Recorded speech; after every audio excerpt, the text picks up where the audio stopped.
Hi students, good morning and welcome to Chemistry concept with ma'am वो तो बोलना ही पड़ेगा एवरी डे।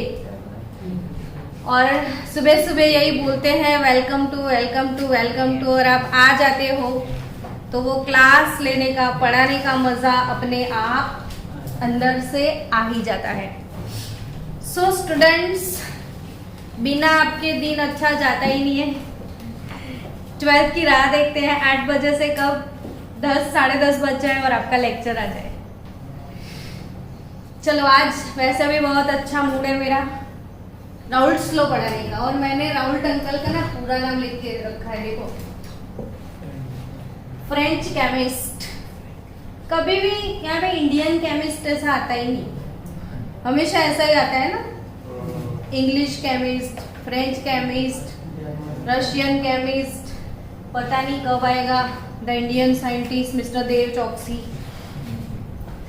तो the French chemist Francois Marie Raoult in 1886। 2 दिन से ना तो हम राउल्ट अंकल का नाम सुन रहे हैं, है ना। कोई जल्दी नहीं, आराम से पढ़ते हैं। 2 वीडियो और लग जाएंगे, चलेगा, लेकिन कुछ अच्छा पढ़े, धीरे धीरे पढ़े। राउल्ट अंकल का फर्स्ट लॉ कौन सा था, कौन बताएगा? Non volatile solute and volatile solvent. और मुझे पक्का मतलब 100% आप पे भरोसा है कि आपको बहुत अच्छे से वो समझ में आ चुका है। यस और नॉट?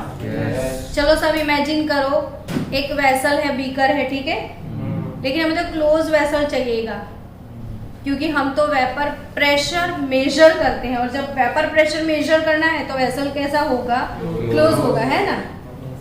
तो कोई प्योर सॉल्वेंट होगा जो कि वोलेटाइल होगा। वोलेटाइल का मतलब बताओ? वोलेटाइल मतलब क्या? जिसकी वेपर बनती है। वोलेटाइल मतलब क्या? तो आप आगे के वीडियो प्लीज आज देख के आना, हाँ, सब कुछ, नहीं तो फिर पूरा चैप्टर ब्लैंक हो जाएगा। वोलेटाइल सब्सटेंस किसको बोलते हैं? जिसकी वेपर बनती है, और वेपर जो बनेगी ना उससे प्रेशर पैदा होगा, और वही प्रेशर को हम क्या बोलते हैं? Vapour pressure. So pressure exerted by vapor is called vapor pressure। अब आगे ध्यान से समझना कि कोई प्योर सॉल्वेंट है, उसमें अगर मैंने मतलब वोलेटाइल सॉल्वेंट है, उसमें अगर मैंने नॉन वोलेटाइल सब्सटेंस डाल दिया, मैं तब बताऊं नॉन वोलेटाइल का मतलब क्या? जिसकी वेपर नहीं बनती है। फॉर एग्जाम्पल सॉल्ट, शुगर, वो सब कुछ डाल दिया तो क्या होगा वो समझाओ। वही कंसेप्ट हमने लास्ट वीडियो में बहुत अच्छे से सीखा था। Yes, very good. सरफेस के ऊपर जो मॉलिक्यूल है सॉल्वेंट के, अवेलेबल मॉलिक्यूल, वो कम हो जाएंगे, उसकी वजह से उसका वेपर प्रेशर डाउन हो जाएगा। यानी कि वोलेटाइल सॉल्वेंट में हमने नॉन वोलेटाइल सॉल्यूट डाल दिया तो सॉल्यूशन का वेपर प्रेशर डिक्रीज होता है। So what is the statement of Raoult's law for non-volatile solute and volatile solvent? So बताओ फास्ट स्टेटमेंट कि if non-volatile solute is dissolved in solvent and forms dilute and ideal solution, then relative lowering in vapor pressure, ये word बहुत important है, relative lowering in vapour pressure. And relative lowering in vapour pressure मतलब P0 minus P1 upon P0 is equal to mole fraction of solute. जितना solute ज्यादा डालोगे उतना ही vapour pressure ज्यादा डिक्रीज होगा। सो स्टूडेंट, ये बात हुई थी नॉन वोलेटाइल सॉल्यूट की एंड वोलेटाइल सॉल्वेंट की। राउल्ट अंकल आज कुछ और सिखा रहे हैं। अब अगर दोनों वोलेटाइल है, क्या मतलब सॉल्यूट भी volatile solvent be volatile. For example, अगर मेरे पास इथेनॉल है, तो इथेनॉल तो ऐसा ही लिक्विड है जो कि वॉलेटाइल है। इथेनॉल में मैंने मान लो वाटर डाल दिया, तो वाटर भी क्या है, ऐसा ही लिक्विड है जो वॉलेटाइल है। यानी हमारे सॉल्यूट को अपना खुद का वेपर प्रेशर होगा और सॉल्वेंट को भी वेपर प्रेशर होगा। समझ रहे हो बच्चों? तो दोनों को मिक्स करने के बाद क्या होगा वेपर प्रेशर के बारे में अब आप क्या बोल सकते हो कि जब दोनों वॉलेटाइल है? हाँ, इंक्रीज होगा। पक्का? तो अब समझते हैं Raoult's law for what? Raoult's law for what? Volatile solute plus volatile solvent, दोनों ही कैसे हैं? वॉलेटाइल है। तो वेपर प्रेशर ऑफ सॉल्यूशन के बारे में कुछ सीखना है, तो दो पार्ट बना देते हैं हम, एक सॉल्यूट के लिए और दूसरा क्या? सॉल्वेंट के लिए। सॉल्यूट मान लो कंपोनेंट बी है और सॉल्वेंट मान लो कंपोनेंट ए है। चलो, सॉल्वेंट के वेपर प्रेशर के बारे में सोचो। मान लो वेपर प्रेशर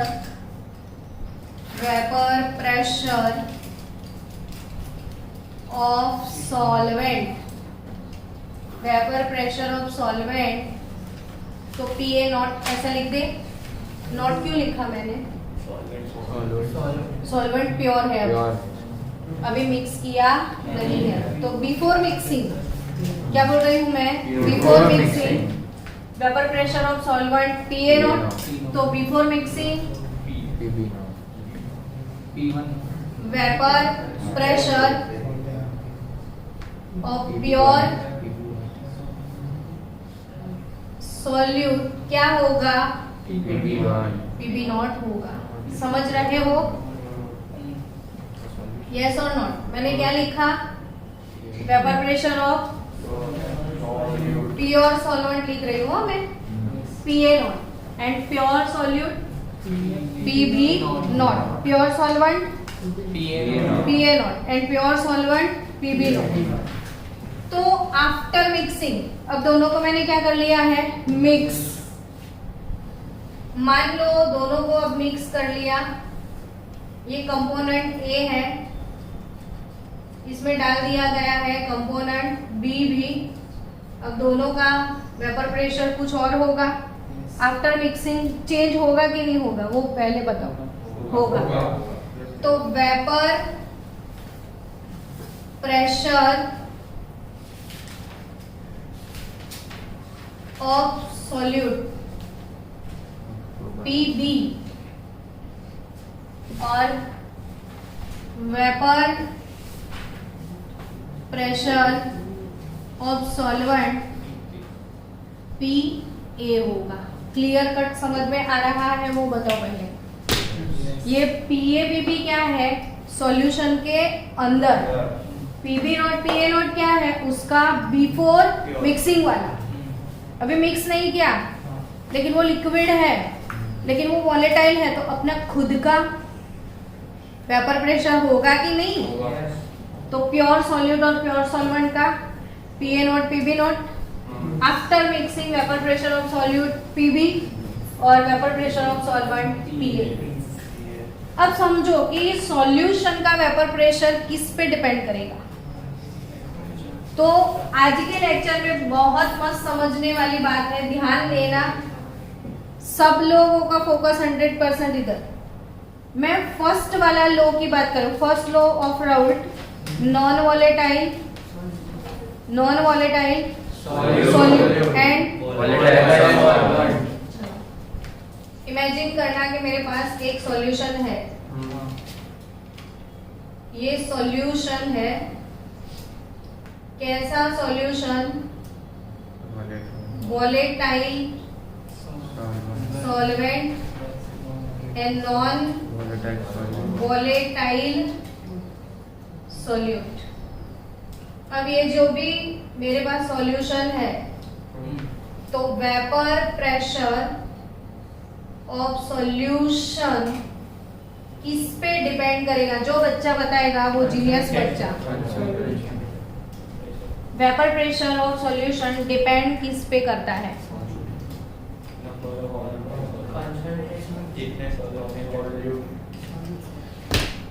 एनीवन? समझ रहा बात को? वेपर प्रेशर ऑफ सॉल्यूशन, मान लो वेपर प्रेशर ऑफ सॉल्यूशन वो P1 था, ठीक है? P0 नहीं था। वेपर प्रेशर ऑफ सॉल्यूशन क्या था? P1। वो किस पे डिपेंड करेगा? मैं इस लो की बात कर रही हूँ आज। प्रेशर ऑफ सॉल्वेंट पे ओनली। क्यों? वो समझाओ मुझे। तो हम पूछ रहे हैं वेपर प्रेशर ऑफ सॉल्यूशन के बारे में। बच्चा ध्यान से समझना। मेरा क्वेश्चन समझ में आया? ये बोलो पहले मुझे कि अगर मेरे पास ये वाला सॉल्यूशन है, कौन सा सॉल्यूशन? जिसमें वोलेटाइल सॉल्वेंट है और नॉन वोलेटाइल सॉल्यूट है, यानी पानी में मैंने शुगर डाल दिया और उसी सॉल्यूशन का मुझे वेपर प्रेशर निकालना है, तो वो वेपर प्रेशर एग्जैक्टली, क्योंकि सॉल्यूट आपका कैसा है? Non volatile. शुगर से तो वेपर बनता नहीं है। शुगर से वेपर बनता है नहीं ना? वेपर किससे बनता है?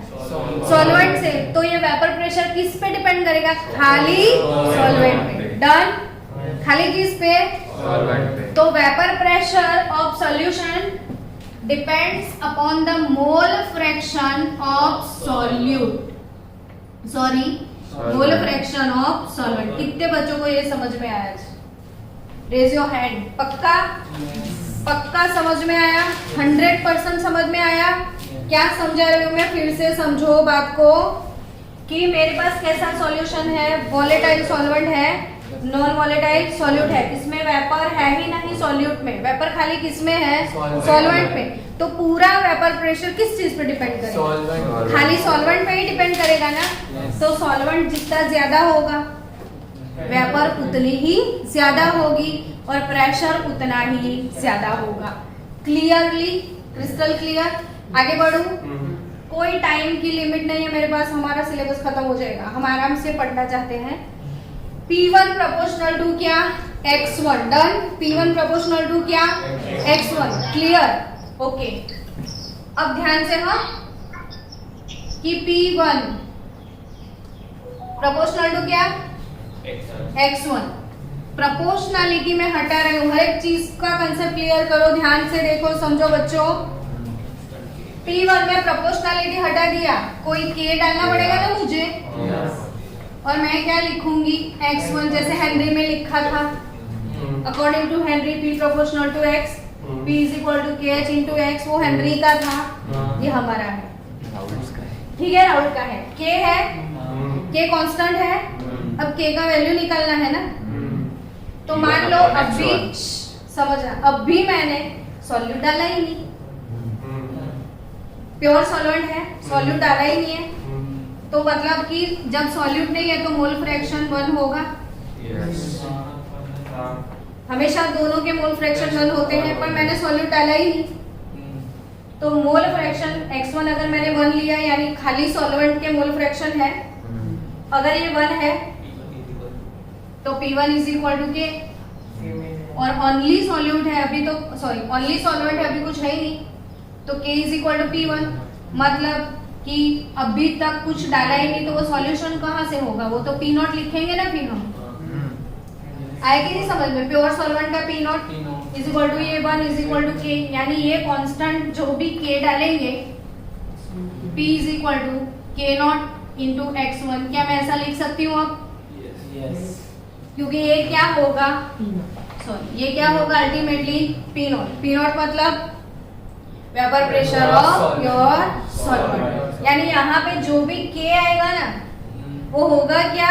पी नॉट, यानी कि vapour pressure of pure solid. Done, ये कंसेप्ट क्लियर। अब ध्यान से देखना, मैं कुछ खास सिखा रही हूँ आपको।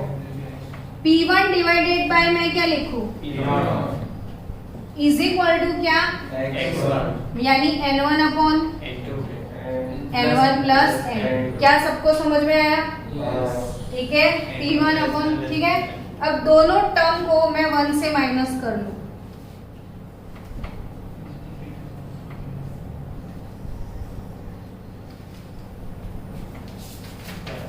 P nought minus P1 upon P nought is equal to N1 plus N2 minus N2, यानी N2 upon N1 plus N2, यानी हमारा फॉर्मूला डिराइव हो चुका है।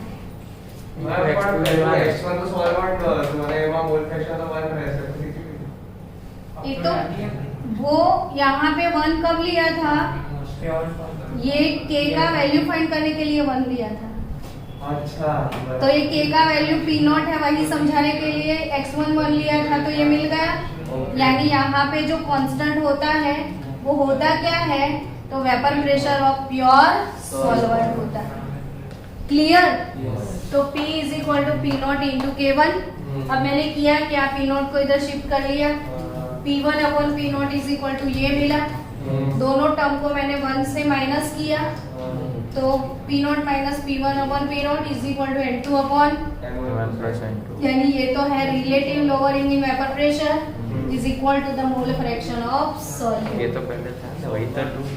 तो ये रूल है, लेकिन ये डेरिवेशन सिखाया, डिटेल डेरिवेशन। समझ में आया कि नहीं सबको? आया ना? कि फिर से समझाओ? हाँ, तो फिर से समझाती हूँ, आप लिखते जाओ।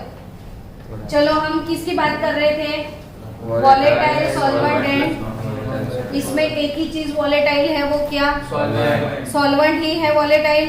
यानी पूरा सॉल्यूशन का vapour pressure P1 proportional to mole fraction of solvent, yes और not? P1 proportional to mole fraction of solvent, solvent पे डिपेंड करेगा। So P1 is equal to, अब K के बदले क्या लिखना है? P नॉट इंटू x1, तो P1 divided by P not, x1 क्या होगा? चलो x1 ही लिखो ना ऐसे। अब दोनों टर्म को मैं 1 से माइनस कर लूं, तो 1 minus P nought upon P1 is equal to 1 minus x1 1 minus P1 upon तो P nought minus P1 upon P nought हो गया। इसे क्या बोला जाता है? Relative lowering in vapour pressure is equal to the mole fraction of solute. 1 minus x1 क्या होगा? x2 ही होगा ना, क्योंकि x1 प्लस x2 हमेशा 1 होता है। सॉल्वेंट और सॉल्यूट के मोल फ्रैक्शन का टोटल सम 1 होता है, तो 1 माइनस x1 क्या होगा? x2। क्लियरली? और ये फर्स्ट लॉ का डेरिवेशन था। यस। तो अब इसके हिसाब से हम सेकेंड लॉ पे जाएंगे। लिख दिया ना अब तो बच्चों अपने? चलो, अब आई थिंक आप क्लियरली बता सकते हो कि दोनों वॉलेटाइल है। सॉल्यूट भी वॉलेटाइल है, सॉल्वेंट भी वॉलेटाइल है, तो वेपर प्रेशर ऑफ सॉल्यूशन किस पे डिपेंड करेगा? सॉल्यूट प्लस सॉल्वेंट पे, दोनों पे डिपेंड करेगा। यानी बच्चों, vapour pressure of solute PB proportional to उसके mole fraction XB and PA proportional to mole fraction XA। अब किस पे डिपेंड करेगा? तो जितना उसका मोल फ्रैक्शन होगा, और ये किस पे डिपेंड करेगा? तो जितना उसका मोल फ्रैक्शन होगा। Concept clear? ओके।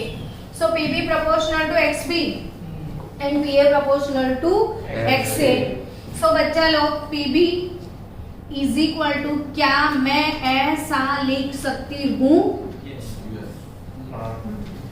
हाँ बी खोल के, और ये वाला PA is PA not into XA. Done? PA is what?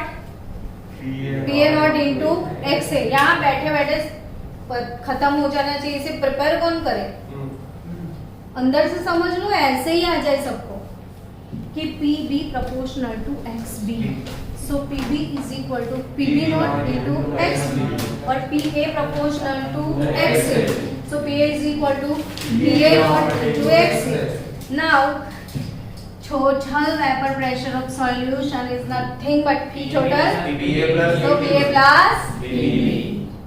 So P total is nothing but PA plus PB. But what is PA here? तो PA not into XA plus Shreyas PB not into XB. Clear? चलो कुछ तूफानी करते हैं। तो PA not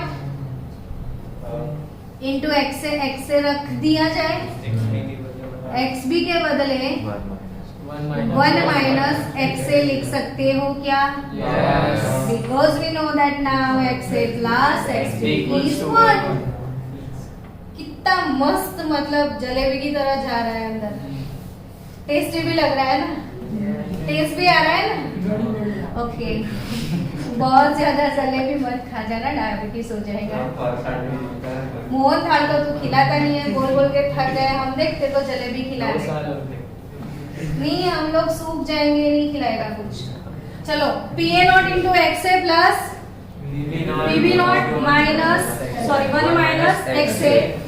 चलो बच्चों, PA not into XA plus PB not minus PB not into XA। Clear? PB not गया।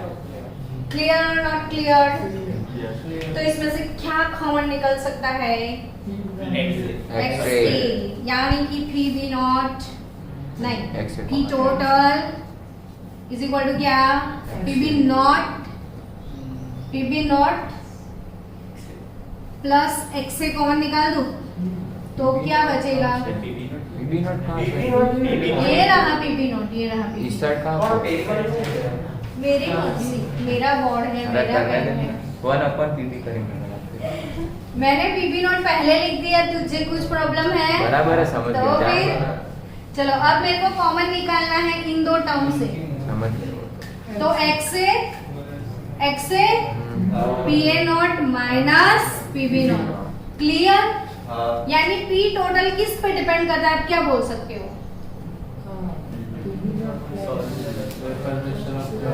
या तो मोल फ्रैक्शन XA पे डिपेंड करेगा या तो XB पे। क्योंकि ना, अगर मैंने XA के बदले 1 माइनस XB लिखा होता तो क्या होता, वो आप डिराइव करो फास्ट।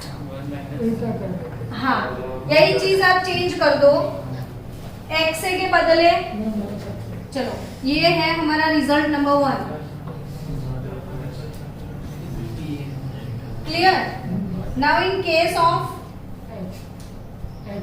XA, दो पॉसिबिलिटी है ना सॉल्यूशन में। Possibility number 1 may be XA greater than XB and may be XA less than XB। Yes और नॉट? या तो सॉल्यूट, मतलब दो कंपोनेंट आप मिक्स कर रहे हो, किसी एक का ज्यादा होगा, किसी एक का कम होगा। दो पॉसिबिलिटी है। चलो दूसरी पॉसिबिलिटी के बारे में सोचो। P total PA not into 1 minus XB plus क्या? PB not into XB। तो PA not minus PA not into XB plus into XB। तो PA नॉट आएगा इधर, प्लस कॉमन क्या निकलेगा? XB।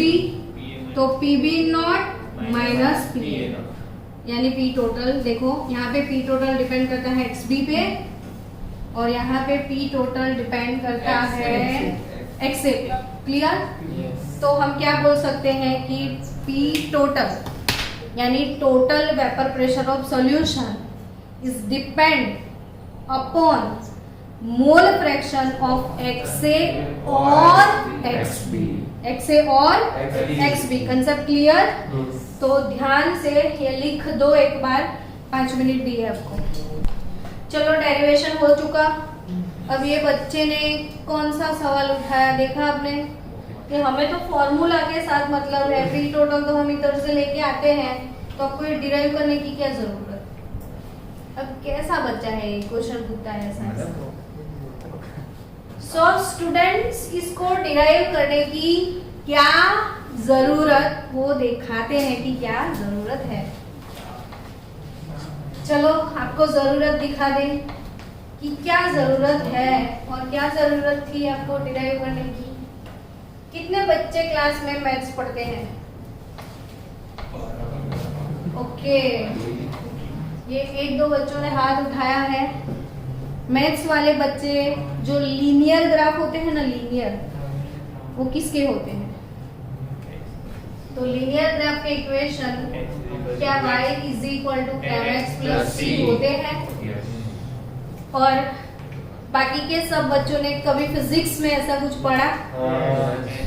क्या पढ़ा कि y is equal to mx plus c का जो प्लॉट है वो कैसा होता है? लीनियर होता है। तो रिलेशन समझते हैं चारों चीज का, क्योंकि अब हमारा जो फिजिकल केमिस्ट्री स्टार्ट हो चुका है ना, इसमें ये रिलेशन आपको रोज सताएगा, तो आज से ही समझ के आगे जाए। अब ये रिलेशन में y क्या है, तो y कोऑर्डिनेट की जो y एक्सिस पे होता है, तो y एक्सिस ये वाली ले लेते हैं, तो y वहां पे होगा। x एक्सिस पे कौन सा कोऑर्डिनेट होगा? x। डन।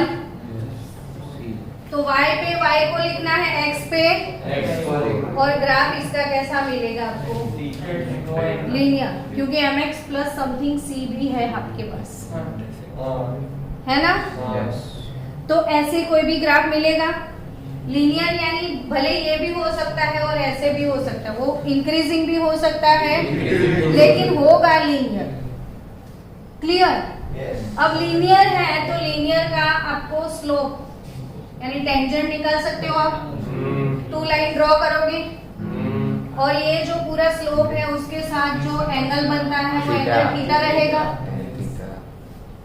फिर ये जो वैल्यू है ऐसे डायरेक्टली आप यहाँ से लेके आओगे, इतनी जो वैल्यू है वो यहाँ से लेके आओगे। अगर मैंने इसको ABC बोल दिया तो tan थीटा क्या होगा वो बताओ? tan थीटा की value AB upon BC, AB का वैल्यू अपॉन BC का value, that is our tan theta. तो टेंजेंट हो गया है जिसको हम क्या बोलते हैं? स्लोप। तो स्लोप यानी कि टेंजेंट, और टेंजेंट से जो भी वैल्यू मिलेगा वो होगा m। Slope will B m here, yes or not? Yes. Slope will be m here.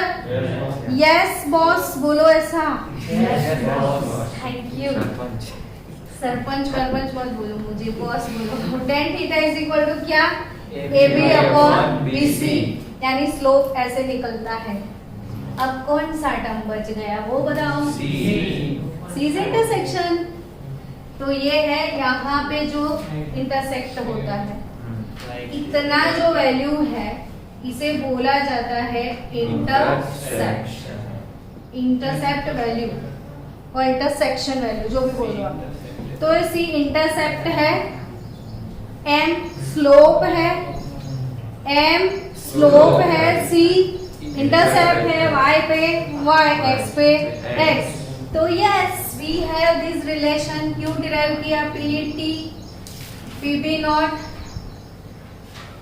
Plus XA PA not minus PB not, है ना? Y है ना? X sorry MX plus C। y is equal to mx plus c। तो अगर मुझे graph plot करना है तो मैं y पे क्या लिखूंगी? p टोटल, p टोटल ना। यस। फिर x पे क्या होगा? PA minus PA not minus PA not minus PB not, है ना? यस। और ये मुझे ऐसे मिलेगा बाय चांस, एक्से तो ये वैल्यू क्या होगी? PB नॉट हो जाएगी, यानी C का वैल्यू PB नॉट से मिलेगा। तो फिर ये स्लोप विल बी व्हाट? एक्से स्लोप क्या मिलेगा? x। आया समझ में? नहीं आया?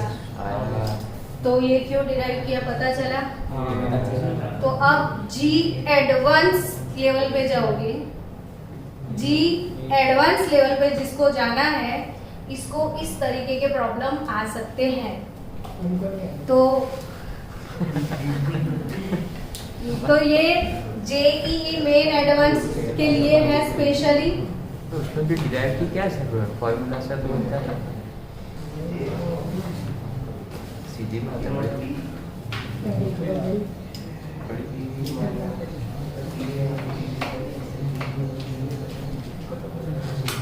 चलो, क्या समझ में आया बच्चों आपको आज कि vapour pressure P total solution का क्या होगा? PA not into XA plus PB not into XB। PA not into, तो आपकी बुक में एक वर्ड लिखा है, देखो दो कंक्लूजन लिखे हैं कि टोटल वेपर प्रेशर, क्या कंक्लूजन है? Total vapour pressure over the solution can be related to the mole fraction of any one component. मैंने बोला था ना अभी, आइदर XA आइदर XB, कुछ भी XA और XB, वो डिराइव करके दिखाया। सेकेंड मैंने आपको ग्राफ बना के दिखाया, तो ग्राफ के कंक्लूजन 2 देखो, total vapour pressure PT over the solution varies linearly with the mole fraction of component 2। दोनों कंपोनेंट के मोल फ्रैक्शन के ऊपर डिपेंड करेगा, लीनियरली वेराइज लिखा। चलो, थर्ड थिंग, वो जो ग्राफ है अंदर, वो ग्राफ 1 आवर तक चलेगा कल। इसमें जो ग्राफ दिखाया गया है ना, वो उसको एक्सप्लेन करेंगे कल हम 1 आवर तक। अब यहाँ से थोड़ा आगे जा रहे हैं, कुछ खास, बिल्कुल मतलब सीधा बैठो। ये यहाँ तक आप कंप्लीटली समझ में आ चुका है ना सबको? किसी को कुछ दिक्कत है? No problem at all? Yes. चलो, एकदम ब्लैंक हो जाओ, मतलब अच्छे से फ्रेश हो जाओ, डीप ब्रीदिंग कर लो। देखो आराम से, हाँ, एक क्लोज कंटेनर है, यस और नॉट?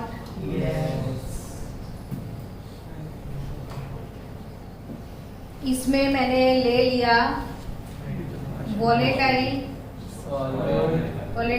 सॉल्वेंट। क्या लिया? Volatile solvent. क्या लिया? सॉल्वेंट ए ले लिया। फिर मैंने डाल दिया उसमें volatile solute B.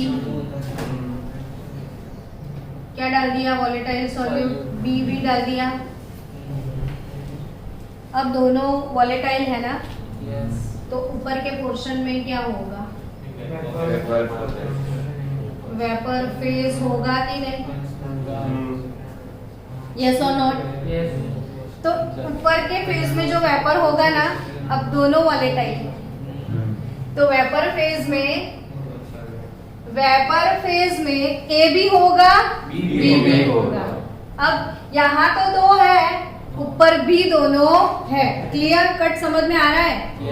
So in vapour phase, mole fraction of component A Y A and mole fraction of component B Y B. ये अब वेपर है दोनों की। डन? यही, इस पे ही सब कुछ आएगा। हेलो दोनों बच्चों, इधर ध्यान देखो। ये दोनों कंपोनेंट ए एंड बी है, दोनों वॉलेटाइल है, दोनों की वेपर बनती है, तो ऊपर वेपर होगी तो वेपर में भी दोनों होंगे। और वेपर फेज में याद रखना है सबको, कौन से फेज में? वेपर फेज में दोनों के मोल फ्रैक्शन क्या? YA and YB। Liquid phase में दोनों के मोल fraction XA XB। Vapour phase में दोनों के mole fraction YA YB। Concept clear? तो वो वही कैलकुलेट करने का पूछेगा। इनको इसमें इंटरेस्ट नहीं है क्योंकि पता है P total PA0 into XA plus PB0। बच्चा, छोटा बच्चा भी ये सॉल्व कर जाए।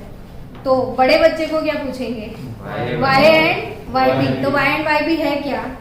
मोल fraction of vapour phase. Mole fraction of solute in vapour phase and mole fraction of solvent in vapour phase. मान लो YB और ये क्या? YA। तो क्या फॉर्मूला होंगे इसको कैलकुलेट करने के? तो अभी एक मूवी आया था, राम रतन धन पायो, और मुझे अच्छा लगता है कि पाया मैंने P टोटल। क्या है फॉर्मूला?